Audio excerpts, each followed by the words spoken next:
Well, what will happen to the council's assets? That's a question on many of the minds of many Christchurch residents as the long-term plan continues through its final stage before being publicly released. But the Mayor explains more today on what she believes should happen. So just what assets will be on the table when Council discusses sales later this month? It's been a changeable feast as it grapples to find around $750 million to help pay for its financial woes. But Christchurch Mayor Leanne Dalzell believes it could be a lot less. Last week, the Mayor made it clear what she would like to see happen to get the Council's books back in the black.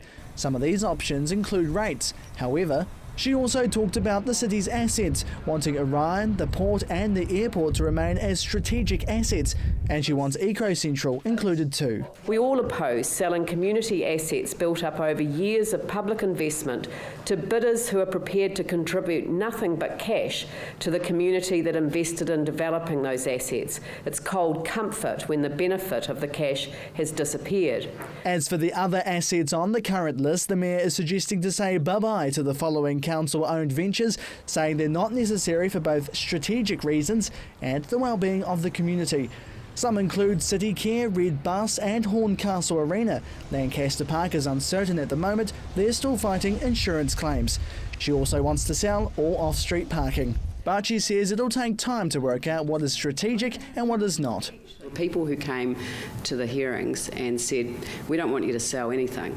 And we said, well, you know, is a bus company the same as the Ryan, which is our lines company? And actually people said, no, it's not. So I think that when people think things through, they understand that there are some things that, you know, a council's built up over the years, and they have a very strategic place, not only in our city, but actually in our region when you look at the ports as well, the airport and the seaport.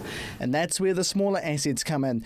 One of the examples the Mayor gave was around the council-owned City Care, which she classes as not being a strategic asset. We're required to set up a contracting company. That's a historic change in the legislation that required councils to set up a separate company in order to do their work. And you know, City Care competes for work with other contracting companies.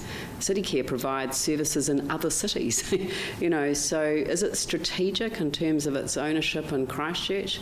I don't think so. It's something all the other assets will go through to work out what the local body will keep or send packing. But it's not something they can just sell, it needs to go through a process.